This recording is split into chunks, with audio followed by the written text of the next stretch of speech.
Buenas, somos estudiantes de la Universidad Yacambú y quien les habla, mi persona Karivik Singer. El tema a desarrollar son las emociones básicas y complejas y su relación con los neurotransmisores. Comencemos con la base teórica, las emociones. Bueno, las emociones básicas, estas son respuestas biológicas asociadas a la supervivencia. Como lo postuló Edman, son universales: miedo, ira, alegría. Emociones complejas. Bueno, son el resultado de la socialización y la autoconciencia. Se desarrollan ciertamente con la interacción social, incluyendo la culpa y la vergüenza. Aquí es donde la familia interviene. La teoría del apego de Bowley y Ainsworth es fundamental. La calidad del vínculo temprano con el cuidador establece nuestra plantilla para la regulación emocional. Un ambiente de apego inseguro puede llevar a la represión o confusión emocional. Bueno, además, interiorizamos las reglas de exhibición o las normas emocionales familiares. Aprendemos por aprendizaje vicario, observando cómo nuestros padres manejan el estrés. Este es el primer modelado de la gestión afectiva. El afecto se mueve dentro de la psicodinamía familiar, la interacción inconsciente de fuerzas y patrones. Esto no es solo la suma de individuos, es un sistema. Según teóricos sistémicos, la emoción es un mensaje del sistema. Un miembro puede ser el paciente identificado o el portador del síntoma, actuando la emoción, ejemplo la depresión, que el sistema familiar se niega a reconocer. Esto alivia temporalmente la tensión familiar. El concepto más poderoso es la transmisión y repetición de patrones. Los guiones emocionales disfuncionales no resueltos en una generación se repiten, asimismo buscando inconscientemente una resolución. Mecanismos como la proyección y la introyección, estos conceptos psicoanalíticos, perpetúan estas formas de regular los afectos de forma transgeneracional. Finalmente, ¿dónde vemos estos ecos del pasado en la clínica?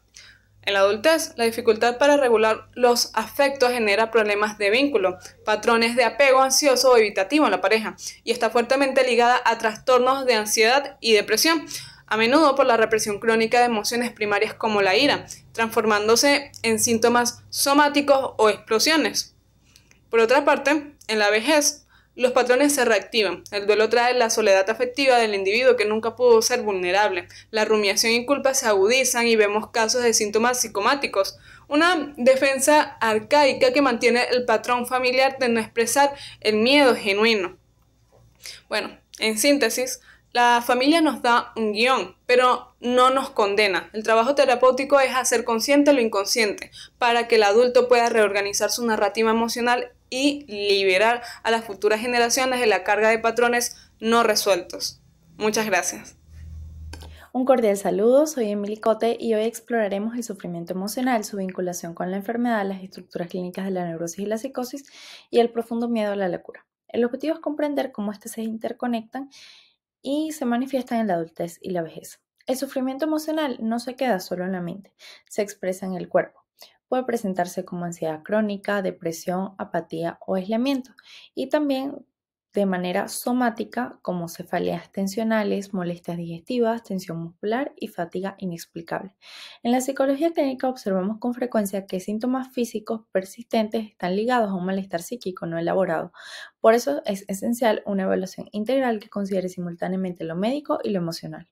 Desde el enfoque psicodinámico, la neurosis es la expresión de conflictos internos no resueltos.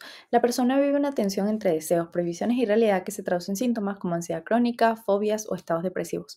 Estos síntomas funcionan como intentos de defensa. Evitación, rumiación y repetición son estrategias que mantienen una estabilidad precaria pero perpetúan el malestar. La neurosis nógena, por ejemplo, surge del vacío existencial y de la pérdida del sentido vital. En la psicosis, por otro lado, hay una alteración más profunda de la estructura psíquica. La capacidad para simbolizar y diferenciar lo interno de lo externo se ve fragilizada. Desde la psicodinámica se destaca el fallo en la contención del yo, frecuentemente asociado a historias relacionales tempranas o experiencias traumáticas. La psicosis implica no solo delirios o alucinaciones, sino cambios en la identidad y en la forma de relacionarse, lo que incrementa el aislamiento y el estigma. El vínculo entre ambas es claro. Tanto la neurosis como la psicosis son reflejos de desequilibrios emocionales que terminan afectando drásticamente la percepción de la realidad y la identidad propia. Hablar de psicosis nos lleva directamente a un tema tabú pero universal, que es el miedo a la locura. Este no es un miedo simple, es una emoción compleja y ambivalente que realmente tememos es una pérdida de control sobre los pensamientos y la pérdida de la propia identidad. Este es el miedo de a dejar de ser las personas que creemos que somos. Este miedo se manifiesta en síntomas concretos: ansiedad generalizada, pesadillas recurrentes, una sensación constante de amenaza interna, como si algo estuviera a punto de romperse en nuestra mente.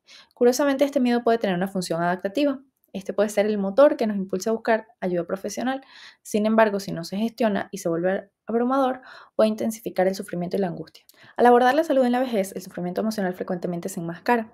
Se presentan estos tres ejemplos clínicos: la depresión enmascarada, un paciente de 72 años con fatiga y dolor que revela un duelo acumulado, y la intervención incluye una evaluación médica, activación progresiva y psicoterapia tratando cuerpo y emoción simultáneamente.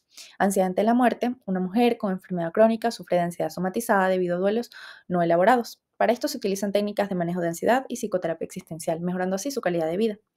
Y por último, la pérdida de sentido vital. Un jubilado se siente inútil, mostrando apatía y aislamiento.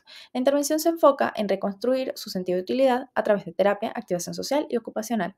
Estos casos destacan que el sufrimiento emocional puede manifestarse de diversas formas y requiere un enfoque integral que valide la experiencia, trabaje el significado y coordine apoyos médicos y sociales para restaurar funcionalidad y sentido. Buen día, mi nombre es María José Cordero. Voy a hablar sobre la etiología de los factores psiquiátricos, que estos son los que se desarrollan por la interacción de los factores exógenos, que son los ambientales, y los factores endógenos, que son los biológicos y genéticos. Los factores exógenos se caracterizan por tener estrés crónicos, traumas, abusos, conflictos familiares y aislamiento social. Ellos impactan en lo que es la regulación emocional y la vulnerabilidad de la depresión, ansiedad o psicosis. Los factores endógenos, en el caso de la genética, tienen una predisposición a la depresión, esquizofrenia o bipolaridad. La neuroquímica, sufren alteraciones en neurotransmisores claves, y las funciones cerebrales, que pueden producirse desequilibrios en la corteza prefrontal, amígdala o hipocampo.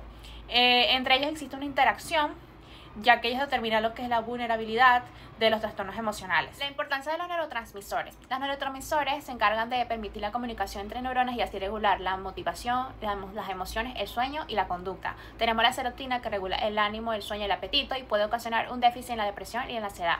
La dopamina está relacionada con la motivación, placer y aprendizaje, y puede producir alteraciones en la anhedonia y adicciones. Noradrenalina, que esta participa en alerta y respuesta al estrés y puede ocasionar un desequilibrio, como trastornos del estado de ánimo y ansiedad. En el caso de GABA, que es el principal neurotransmisor inhibidor, puede ocasionar un déficit en ansiedad y excitabilidad excesiva. Y la oxitocina, que es la vinculación social, afecto y confianza, que puede ocasionar alteraciones como la dificultad para relaciones interpersonales. La relación que existe de los neurotransmisores con las emociones es que ellos regulan cómo nos sentimos y cómo nos expresamos a través de emociones básicas y complejas. Su desequilibrio puede generar trastornos afectivos y conductuales. Un ejemplo clínico de ello podría ser un adulto mayor con una depresión que puede presentar niveles bajos de serotonina, ocasionando así una ansiedad y pérdida de interés en actividades sociales, reflejando lo que es la relación entre neurotransmisores y emociones. Las manifestaciones clínicas y alteraciones psiquiátricas se componen con los cambios de estado de ánimo, que son la ansiedad y euforia, que es la motivación, sueño y apetito y energía. Las alteraciones cognitivas, que son las dificultades de atención, memoria y pensamiento lógico. Las alteraciones conductuales, que son el elemento social, la impulsividad y la irritabilidad. Un ejemplo de ello sería la ansiedad crónica en adultos con estrés laboral prolongado, la psicosis en adultos con predisposición genética y factores estresantes ambientales. La psicopatología de las funciones psicológicas, encontramos las funciones cognitivas, que son la atención, la memoria, el juicio, el pensamiento abstracto; las funciones afectivas, que son la regulación emocional y la respuesta emocional dentro de un contexto adecuado; las funciones volitivas, que son las tomas de decisiones y control de impulsos; y las funciones sociales, que son las habilidades de interacción y vinculación interpersonal. Un ejemplo de ello sería cuando un adulto con depresión puede mostrar alteraciones en todas estas funciones, como el pensamiento negativo persistente, el bajo de ánimo, pérdida de interés y aislamiento social. El conocimiento sobre las emociones y los neurotransmisores son cruciales, ya que permite una mejor comprensión de la conducta y el sufrimiento emocional. Esto facilita nuestras estrategias terapéuticas para que sean mucho más precisas y mejorar lo que es la empatía hacia nuestros pacientes, y contribuir en prevenir y mejorar los trastornos emocionales en la adultez y la vejez, promoviendo así un envejecimiento saludable y una mejor calidad de vida.